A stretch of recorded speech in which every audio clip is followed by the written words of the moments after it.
Atuh. Bismillah, alhamdulillah, assalatu wassalamu ala rasulillah wa ala alihi wa ashabihi wa man walah, wa la hawla wa la quwwata illa billah. Nahmaduhu wa nasta'inuhu wa nastaghfiruhu wa natubu ilaih, wa na'udzu billahi min syururi anfusina wa sayyiati a'malina.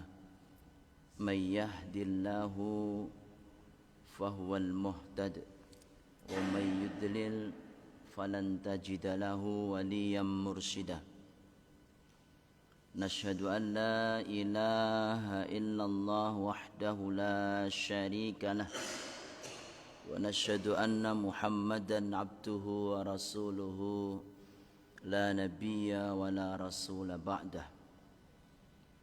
Allahumma salli ala Muhammad wa ala alihi wa ashabihi ajma'in. Amma ba'd, fa ya ibadallah, usini wa iyyakum bitaqwallah, faqad fazal muttaqun. Kama qala Allah ta'ala, a'udzu billahi minasy syaithanir rajim. Ya ayyuhalladzina amanu taqullaha haqqa tuqatih wa la tamutunna illa wa antum muslimun. Qala an-nabi sallallahu alaihi wasallam, ittaqillaha haitsu ma kunta wa atbi'is sayyi'atal hasanata tamhuha wa khaliqin nasa bi khuluqin hasanin. Wa ba'd.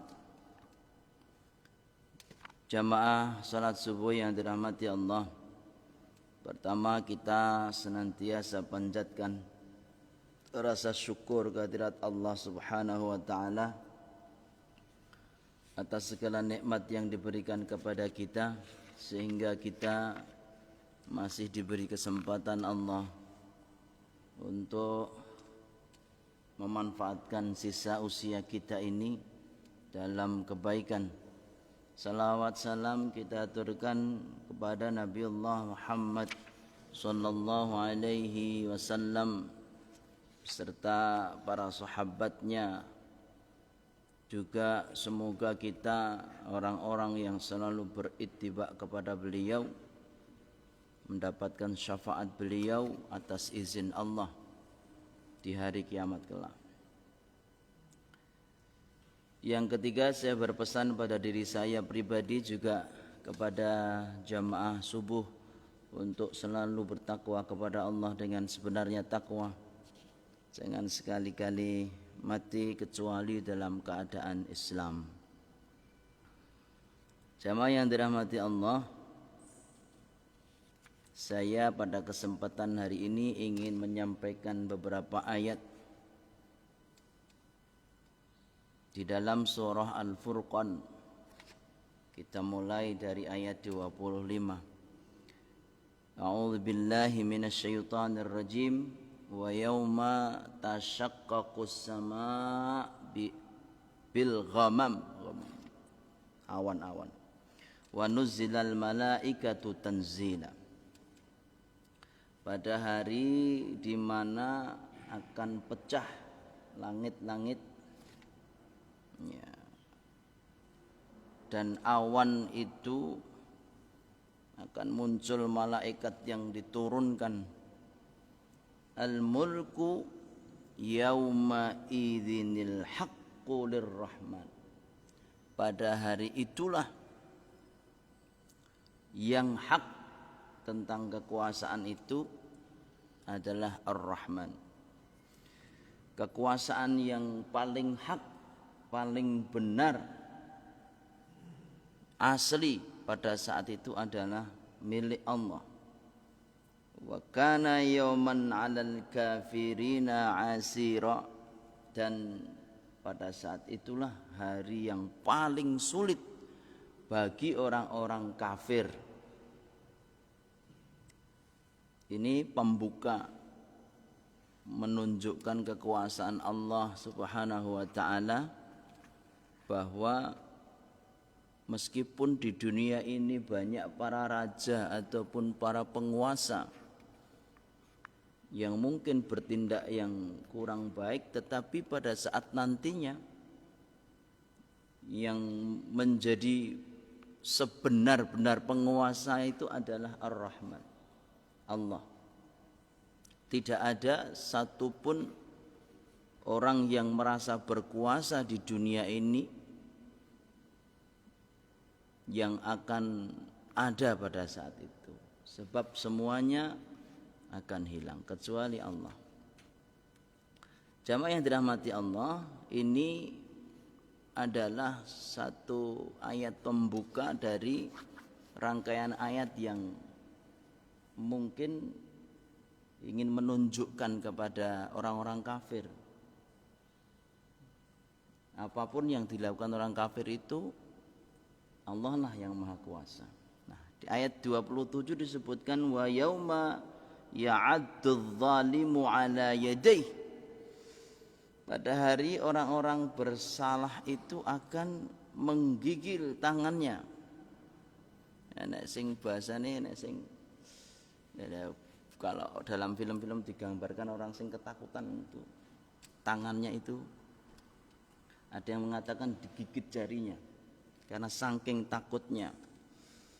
Yaqul, dengan rasa takut itu dia mengatakan ya laitani, aduh seandainya ittakhadtu ma'ar rasuli sabila, aku mengambil jalan bersama Rasul dhisik. Jadi ini dalam tafsir baik di Al-Azhar maupun di Ibnu Katsir disebutkan ada seorang bernama Uqbah bin Abu Mu'aidz. Dia ini sahabatnya Nabi. Sahabat bukan dalam arti sahabat konteks ilmu hadis ya. Teman. Sangat dekat dengan Nabi. Namanya Uqbah bin Abu Mu'aidz. Saking dekatnya itu saling menyapa, berbincang, berdiskusi terus luar biasa. Nah, sampai suatu saat Rasulullah SAW itu diundang makan oleh Uqbah bin Abu Mu'aidz. Datanglah Rasulullah SAW karena sebagai teman. Datang di sana, hidangan tersedia. Rasulullah SAW kemudian diaturi dahar. Ingat Uqbah pada saat itu bukan orang Islam.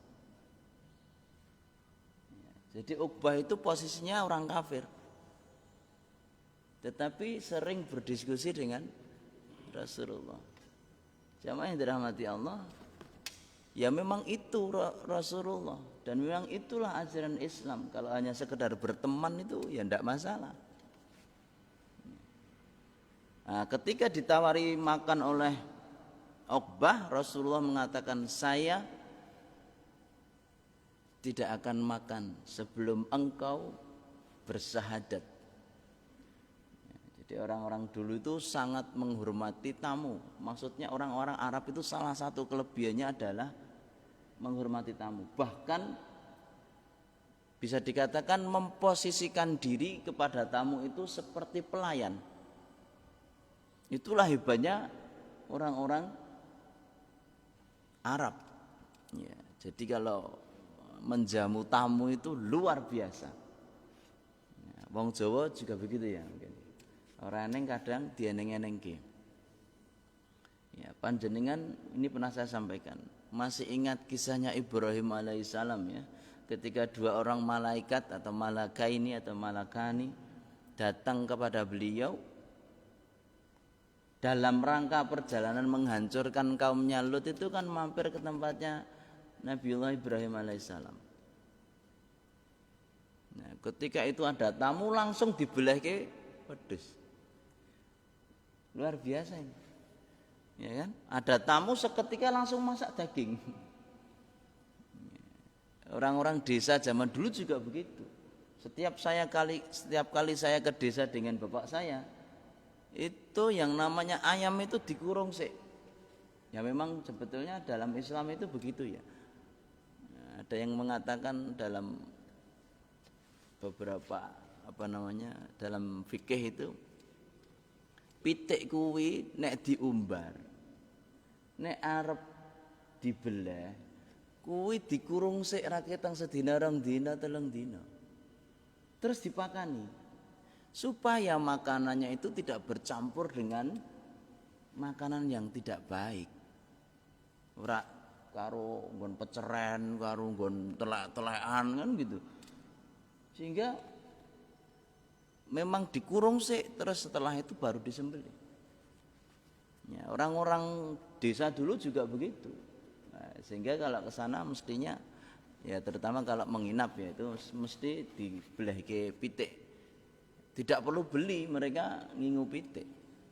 Sekarang ini jarang terjadi seperti itu. Apalagi di kota arep ngopeni pitik neng ndi. Enggak mungkin. Ya. Oleh karena itu beda nanti. Kita menghormati tamu itu minimal ya ini hanya sekedar contoh saja. Saya selalu berpesan kepada istri saya, kalau ada tamu, dia tahu ada tamu dan dia di rumah, itu minimal teh hangat. Wira mbokku sedirit mbokku suwe ya sanggere lungguh, mang menit atau 10 menit anggere lungguh. Tahe metu, itu tidak perlu saya sampaikan karena waktu itu ada seorang tamu bulu. Itu suwe banget ora enek wedahe nganti kondur. Saya ngomong, kowe ora perlu tak perintah, mulai sesuk ora perlu tak perintah, begitu ada tamu raketang 3 menit, 5 menit kudu wis enek teh. Minimal banyu putih. Harus ada minuman, itu sudah cukup bagus. Kok nek enek panganan ya ditokke, apa wae sing enek ditokke. Ya, sehingga sudah menjadi kebiasaan istri saya kalau ada tamu saya bilang ada tamu gitu sudah. Enggak perlu saya perintahkan gawe wedang, itu gawe wedang. Itu penghormatan sedikit sekali. Beda dengan ini tadi. Ketika itulah Rasulullah SAW menghendaki bahwa ubah kowe syahadat masuklah Islam. Maka Uqbah bin Abu Mu'id mengucapkan 2 kalimat syahadat.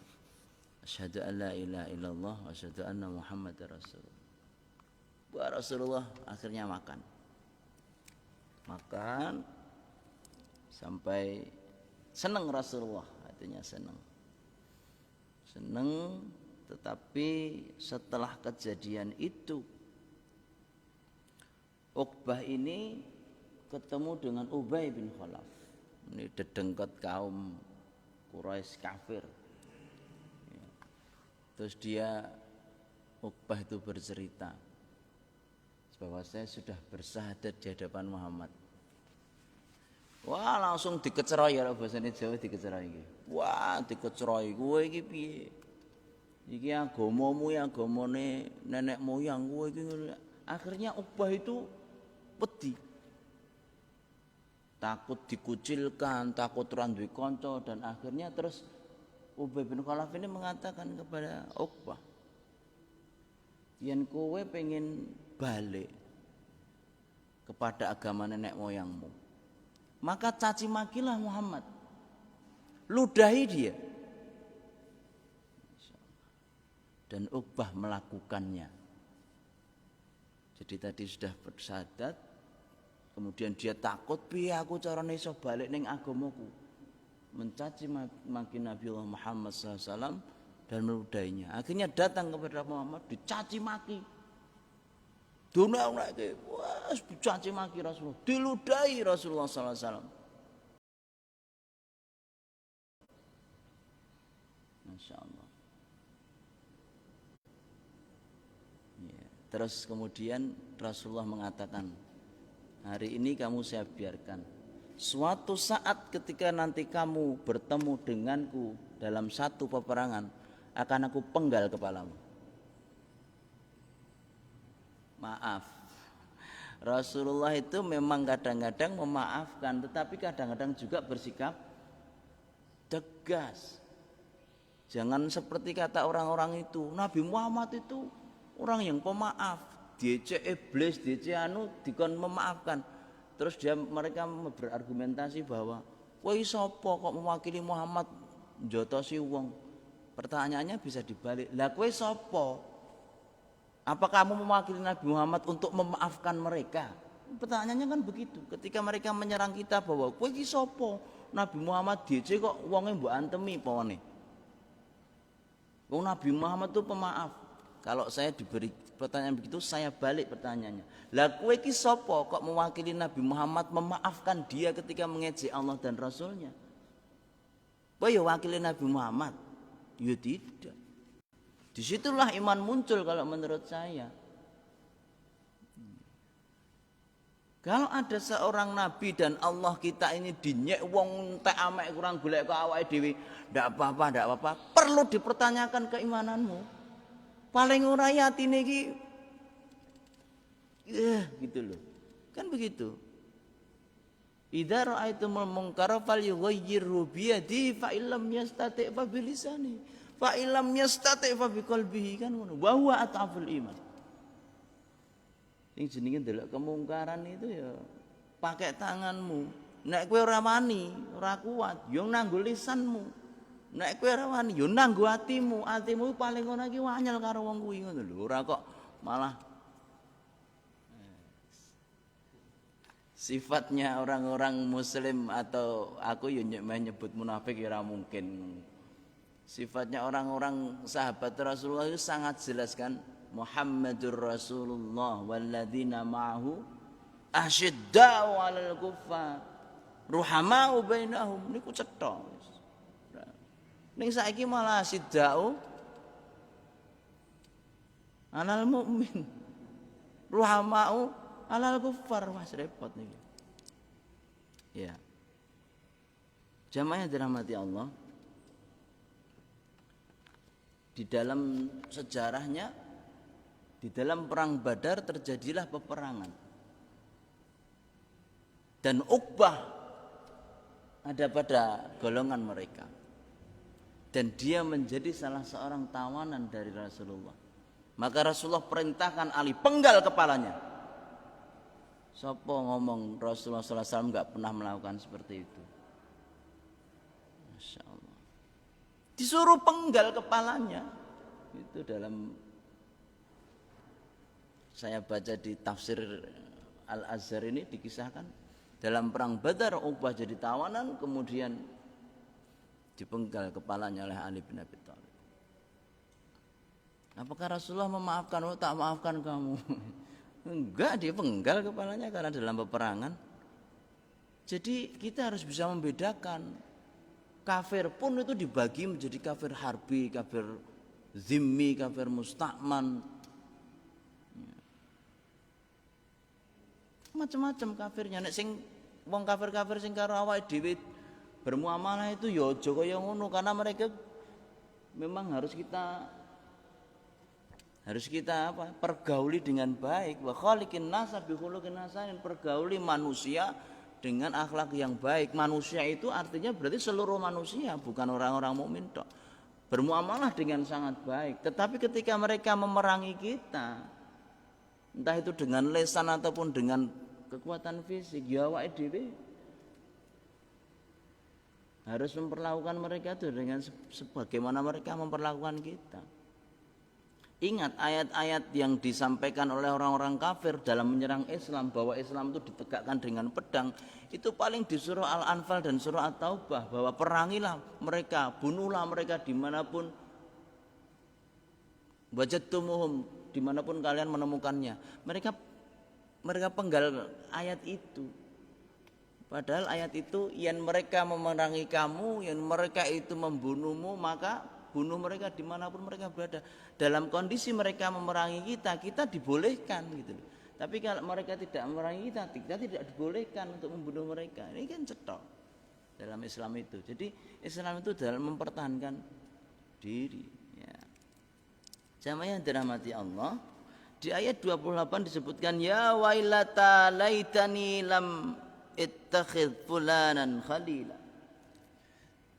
Hai seandainya aku tidak mengambil si fulan menjadi khalilku. Jadi Uqbah ini digambarkan oleh Rasulullah semben si Uqbah ini akan menyesal seandainya dia tidak mengambil Ubay bin Khalaf tadi menjadi khalilnya. Wah, aku mesti beruntung. Mending aku melu Rasul, kan begitu. Ini pernyataan Uqbah. Sebab ayat turun ini salah satunya mengenai Uqbah ini. Yang dia sebetulnya sudah pada jalan yang benar, kemudian goro-goro konco. Nah ini dia mengatakan laqad adallani, sungguh si Ubay itu telah adallani, menyesatkan aku, aniz zikri ba'da idza'ani, ada menyesatkanku dari mengingat Tuhanku, ba'da idza'ani, setelah peringatan Tuhan itu datang kepada aku. Wa kana syaitanu lil insani khudula, dan adalah setan itu terhadap manusia itu selalu membuat kecewa. Jamaah yang dirahmati Allah, salah satu yang bisa kita ambil pelajaran dari ayat-ayat ini, pengaruh teman itu sangat luar biasa. Seorang yang bersyahadat di depan Rasulullah sallallahu alaihi wasallam dan dia tidak ada rasa apa-apa kecuali mantap pengen bergaul dengan Rasulullah, begitu dia meninggalkan Rasulullah dikecerai koncone manut. Enten mboten wong kaya ngeten iki? Enten kathah, Pak. Ketika dia itu sudah ada di pergaulan orang-orang saleh, kemudian dia itu balik kanan ketemu dengan kanca-kancane sing talih, balik meneh. Makanya di dalam Tazkiyatun Nafs itu, dalam buku kecil Tazkiyatun Nafs itu disebutkan ati kuwi enek telu, sing siji sehat, sing siji lara, sing siji mati. Lah larane ati niku mergo beberapa sebab, banyak makan, banyak tidur, banyak bergaul. Nah, bergaul ini kemudian dibagi oleh ulama itu menjadi kanca kuwi enek papat. Siji, kaya mengkonsumsi vitamin, dia butuh vitamin itu terus. Inilah ulama-ulama ini menyehatkan. Nggih. Enek sing kaya gur ngombe obat. Nek butuh, enek sing kaya penyakit, enak penyakite sing napa jenenge cilik, enak sing penyakite sing akut, enak sing kaya ngombe racun wis marai mati.